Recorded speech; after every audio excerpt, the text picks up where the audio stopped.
Lockdown खुलने के बाद समाजवादी पार्टी आजम साहब के साथ खड़ी है, पूरी तरीके से खड़ी, इसमें कहीं दूरा नहीं। आजम साहब हमारे नेता और आजम साहब का पूरी समाजवादी पार्टी बहुत सम्मान करती है। राष्ट्रीय अध्यक्ष जी उनसे जेल में मिलने भी गए थे और जगह जगह धरना प्रदर्शन भी हुआ था।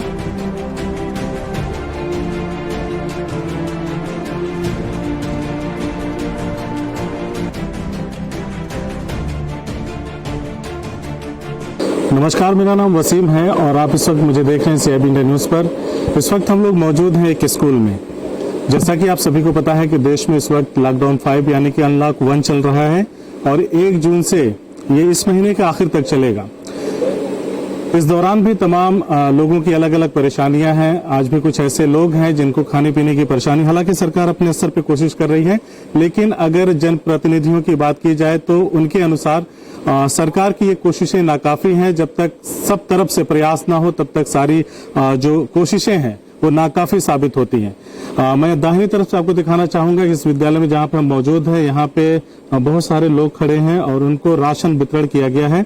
एक झोले की तरफ आप जब ध्यान देंगे तो उस पर साइकिल छपा हुआ है और अखिलेश यादव जो समाजवादी पार्टी के जमीनी नेता हैं मुबारकपुर विधानसभा क्षेत्र के, और उन्होंने ये राशन वितरण करवाया है। लगातार करवा रहे हैं तो कोई नई बात नहीं कर रहे हैं, लेकिन फिर भी आज उनसे हम लोग बातचीत करेंगे कि अब जबकि प्रवासी मजदूर तमाम तरीकों से अपने घर को लौट चुके हैं और तमाम परेशानियों को झेलते हुए घर को लौट चुके हैं, सरकार उनको मनरेगा के तहत भी काम देने का दावा कर रही है। जिला प्रशासन भी दावा कर रहा है कि लोगों को रोजगार से जोड़ा जा रहा है और उनकी दिक्कतों को दूर किया जा रहा है। तो हम देर न करते हुए बातचीत करेंगे समाजवादी पार्टी के जमीनी नेता अखिलेश यादव जी से, जो कि मुबारकपुर विधानसभा से चुनाव लड़ते हैं, समाजवादी पार्टी की तरफ से कद्दावर नेता हैं। इस तरह के काम आप बराबर कर रहे हैं। जी। तो सरकार भी लगातार दावा कर रही है कि हम कोशिश कर रहे हैं, सबको खाद्यान्न दे रहे हैं। क्या ये गैर जरूरी नहीं है अब सरकार की कोशिशों की अगर बात की जाए? बहुत बहुत धन्यवाद देंगे वसीम भाई।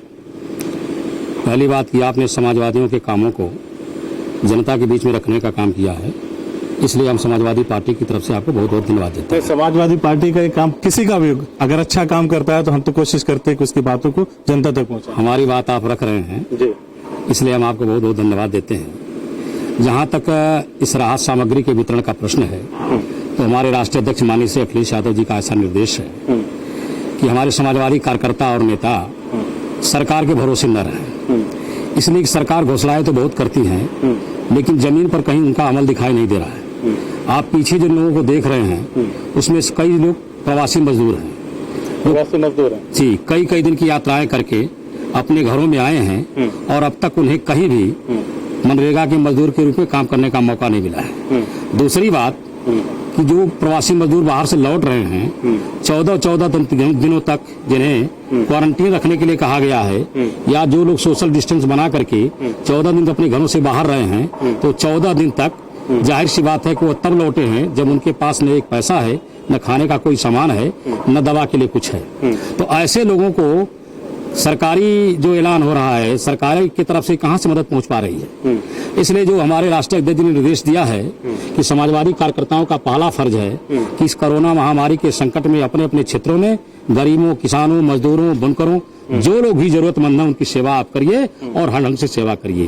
तो हमारे जो सेवाएं हैं यह इस पीरियड में भी जारी रहेंगी, भले अनलॉक पीरियड चल रहा हो, लेकिन हमारी समझ से सरकार जो मनरेगा में काम करने के लिए कह रही है, अभी भी गांव के तमाम जो लोग बाहर से लौटे हुए हैं या गांव के गरीब किसान मजदूर के लोगों को मनरेगा के तहत काम नहीं मिल पा रहा है, उसके लिए हम लोग तैयार हैं कि अपने लोगों की सेवा करेंगे। ऐसा राष्ट्रीय अध्यक्ष जी का निर्देश भी है। तो ये कब तक सिलसिला कब तक चलता रहेगा? इस तरह से क्या अन्य विकल्पों पे भी हमें बात करनी होगी? वसीम भाई, विकल्प तो ये नहीं है।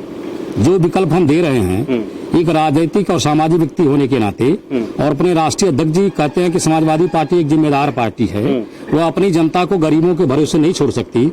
हम भले सरकार में नहीं हैं, लेकिन जनता में समाजवादी पार्टी को मानने वाले ज्यादा हैं और सारे लोग आज ये कह रहे हैं कि शायद अगर अखिलेश यादव की सरकार होती, समाजवादियों की सरकार होती, तो जनता को इतनी दिक्कतें या परेशानियां झेलने का अवसर नहीं मिलता।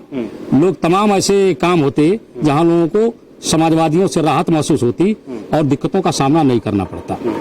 तो विकल्प तो यह नहीं है विकल्प, लेकिन विकल्प एक ही है कि समूची जनता जब तक मिल करके सत्ता परिवर्तन नहीं कर लेती है और जब तक गरीब, किसान, मजदूर, दस्तकार, काश्तकार, बुनकर सारे लोगों को भरपूर क्षमता भर काम करने का अवसर नहीं मिलता है और जब तक काम के बराबर उनको दाम नहीं मिलता है तब तक इनको राहत पैकेट दे करके इनके संकट को टाला नहीं जा सकता है। तो एक बड़ी भयंकर बीमारी है और लगातार इसका प्रकोप बढ़ रहा है, संकट बढ़ रहा है, लोगों के सामने तमाम समस्याएं पैदा हो रही हैं और जब 1 लाख आपका खुलेगा तो तमाम ऐसे गरीब, किसान, मजदूर जो ठेले वाले हैं, खुमचे वाले हैं, बुनकर हैं, गरीब हैं, उनके बच्चों के सामने एडमिशन की समस्या रहेगी, कापी किताब की समस्या रहेगी, दवाओं की समस्या रहेगी। इसी में जब शादी ब्याह के मौसम शुरू होंगे तो शादी ब्याह निमंत्रण का संकट रहेगा। तो तमाम ऐसा संकट बढ़ता चला जाएगा। तो यह विकल्प तो नहीं है, लेकिन जो सरकार काम कर रही है, सरकार का काम कोई जनता के पल्ले नहीं पड़ रहा है।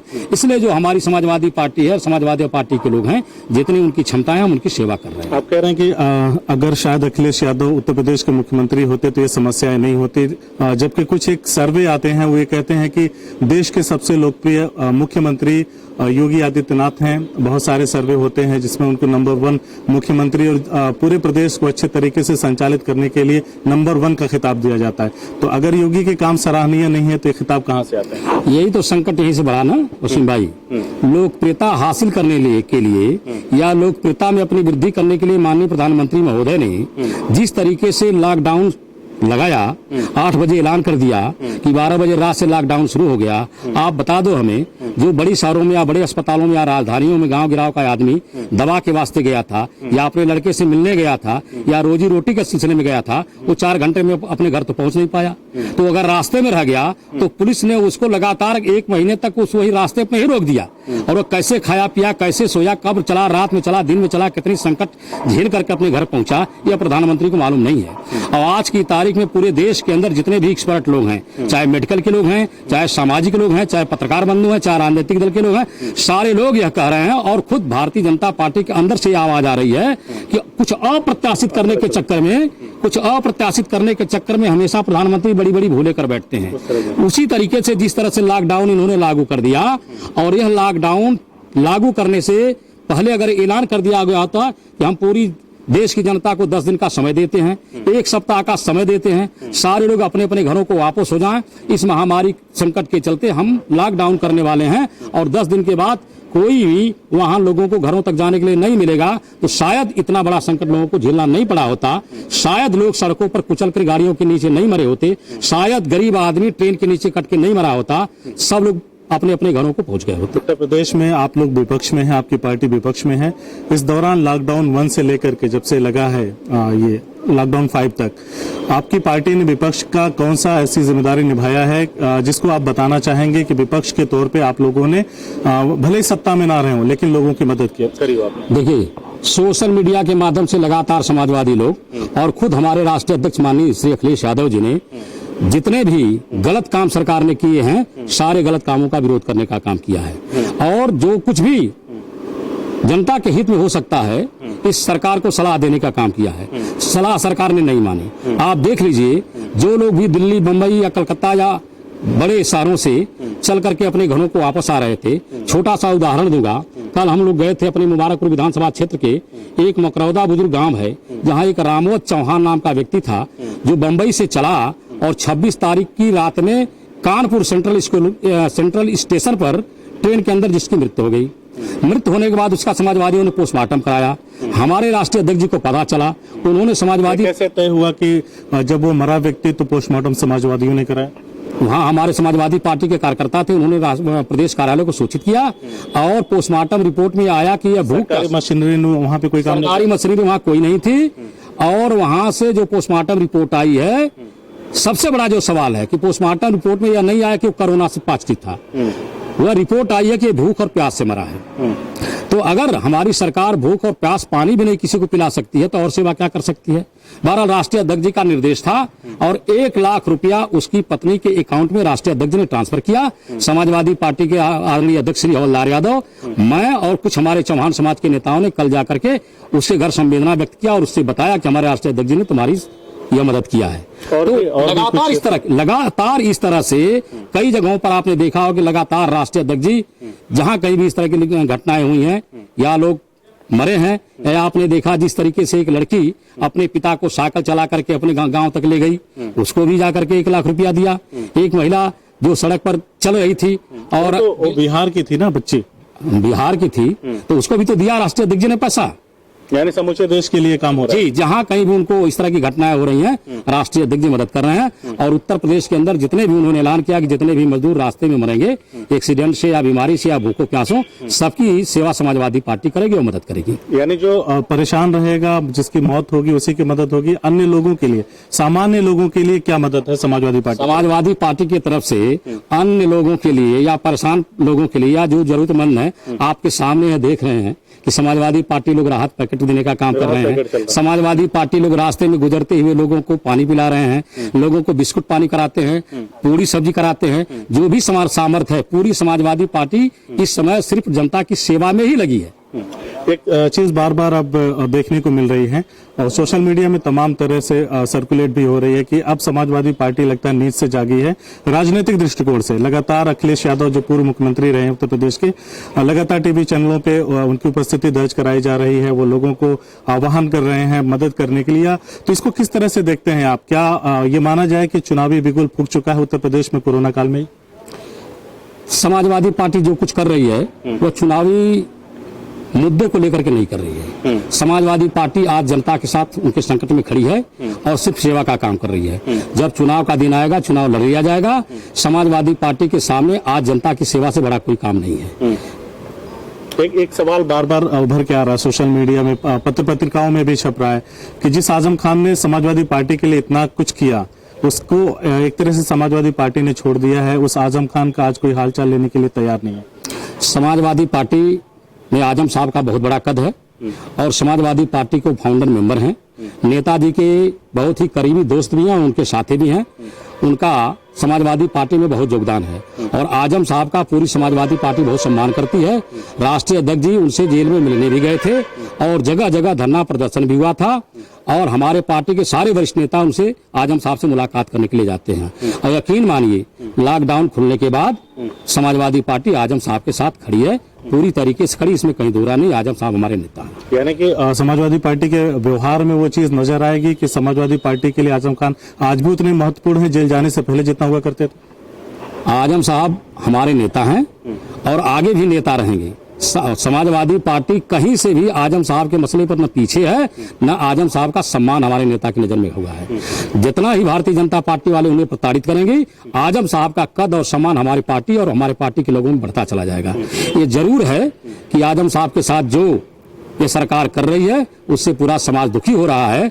और जैसा कि आप कह रहे थे, आने वाले दिनों में पूरे प्रदेश की जनता आजम साहब का बदला भारतीय जनता पार्टी या जोगी को इस सरकार से बेदखल करके लेगी, इसमें कोई दो राय नहीं। जो आप लोगों के द्वारा ये राहत पैकेट वितरित किए जा रहे हैं, जगह जगह किए जा रहे हैं, जो सेवाएं आपके द्वारा जो बताई जा रही हैं कि समाजवादी पार्टी के लोग सड़कों पर उतर के लोगों को पानी पिला रहे हैं, उनको पैकेट्स दे रहे हैं, इस तरह से खाद्य सामग्री वितरण कर रहे हैं, तो 2022 का जो चुनावी समर है वो भी कुछ दिन में शुरू हो जाएगा। हालांकि अमित शाह जी आ गए हैं, गृह मंत्री वापस फिर एक बार एक्शन में, और वो कह रहे हैं कि बिहार में हम तैयार हैं सरकार बनाने के लिए। कमोवेश पश्चिम बंगाल की भी बात, फिर उसके बाद उत्तर प्रदेश। तो ये जो शुरू हो चुका है चुनावी रण, क्या लगता है समाजवादी पार्टी ने सत्ता से दूर रह करके क्या सीखा है और किस तरह से बाउंस बैक करके 22 में वापस आएंगे? समाजवादी पार्टी ने सत्ता से दूर होकर के बहुत कुछ सीखा है और पूरी भारतीय जनता पार्टी की सरकार आज जो कुछ भी कर रही है वो सब समाजवादियों की देन है। समाजवादी सरकार की चलाई हुई 108 जनता के काम आ रही है। हमारी सरकार की चलाई हुई 112 जो पहले 100 थी और जोगी जी ने सिर्फ उसमें 12 बढ़ा दिया और कुछ नहीं किया, वो जनता के काम आ रही है। 102 काम आ रही है। हमारी ही बनाई हुई सड़कें आज हैं। जो कुछ भी जनता के लिए किया गया था समाजवादी सरकार ने किया था, चाहे मेडिकल कॉलेज हो, चाहे हॉस्पिटैलिटी हो, जो कुछ भी आज है उत्तर प्रदेश के अंदर वो समाजवादी पार्टी की सरकार का है। समाजवादी पार्टी ने सीखा ये कि भारतीय जनता पार्टी वाले किस तरीके से झूठ बोल करके लोगों को फंसा लेते हैं और छोटी छोटी बातों का इतना प्रचार तंत्र उनका मजबूत है कि प्रचार करके लोगों के बीच में अफवाह फैला करके अपनी सरकार बना लगे। और अब समाजवादी पार्टी के कार्यकर्ता इस बात को बखूबी समझ गए हैं और इनके झूठ तंत्र को जनता के बीच में नहीं चलने देंगे। और हमारे समाजवादी पार्टी की सरकार जो पिछले 5 साल में काम किया है वही काफी है जनता में बताने के लिए, इनकी सरकार को बेदखल करने के लिए। यानी आपको लगता है कि इस बार समाजवादी पार्टी के कार्यकर्ताओं ने कमर कस लिया है, बाउंस बैक करेंगे? समाजवादी पार्टी का कार्यकर्ता और मेरी समझ से उत्तर प्रदेश की समूची जनता आज समाजवादी सरकार को याद कर रही है। और सारे लोग यह कह रहे हैं कि अगर अखिलेश यादव जी मुख्यमंत्री होते तो शायद उत्तर प्रदेश की इतनी दुर्दशा नहीं हुई। जो लोग नजदीक से गांव में रहते हैं उनसे पूछिए कि किस तरीके से प्रवासी मजदूर जो लौटे हैं और कितना कष्ट झेलते हुए एक एक सप्ताह 2-2 सप्ताह पैदल चल करके, टेम्पो में चढ़ करके, गाड़ियों में चढ़ करके, भूखे प्यासे नंगे पैरों में छाले पड़ गए। और तमाम लोग ऐसे इस बीच में महामारी की चपेट। बीच में आपको रोक रहा हूँ, एक छोटा सा सवाल है। बहुत सारे वीडियो वायरल हुए थे जिसमें आम पब्लिक जो सड़कों पे ट्रेवल करके आ रही थी पैदल चल करके, वो कह रहे थे कि 22 में सबक सिखाएंगे, 25 में 24 में सबक सिखाएंगे। क्या लगता है वो टेम्परामेंट जनता का बना रहेगा? वो टेम्परामेंट बना ही रहेगा। जैसे जैसे अपने लोगों के बीच में बैठेंगे और दर्द भरी दास्तान अपने लोगों को सुनाएंगे, यह टेम्परामेंट बढ़ता चला जाएगा। और निश्चित है कि वह लोग आने वाले 22 में भारतीय जनता पार्टी की सरकार को समाप्त करके दम लेंगे, इसमें कोई दो राय नहीं। तो सुना आपने, हमने बात किया समाजवादी पार्टी के जमीनी नेता अखिलेश यादव से। वो कह रहे हैं कि अगर उत्तर प्रदेश में अखिलेश यादव की, इनकी नहीं, इनके एक नाम राशि है उत्तर प्रदेश के पूर्व मुख्यमंत्री और समाजवादी पार्टी के राष्ट्रीय अध्यक्ष जो है अखिलेश यादव, आपका और दोनों का नाम समान है। तो कंफ्यूजन हो जाता है। जब 17 में घोषणा हुई थी कि अखिलेश यादव चुनाव लड़ेंगे मुबारकपुर से, तो लोगों ने समझ लिया था कि वो अखिलेश यादव आके मुबारकपुर से चुनाव लड़ रहे हैं। खैर, यहाँ पे आप देख रहे हैं बहुत सारे लोग खड़े हैं जो प्रवासी मजदूर हमारे भाई गए थे किसी शहर में काम करने के लिए, वो वापस आए हैं। और जैसा कि समाजवादियों का एक कहना है, उनकी एक बात है कि हम लोगों की मदद कर रहे हैं, वो मदद हमें यहाँ दिख भी रही है। और आगे भविष्य के घर में छिपा है 22 में क्या होगा। लेकिन यहाँ पे अखिलेश यादव जी हैं जो अभी से पूरी तरह से तैयार हैं 22 में समाजवादी परचम फहराने के लिए, और कह रहे हैं कि 22 में हम आएंगे, क्योंकि झूठ का पुलिंदा ज्यादा दिन तक चलेगा नहीं। हमसे बातचीत करने के लिए बहुत बहुत शुक्रिया आपका। बहुत बहुत धन्यवाद सर।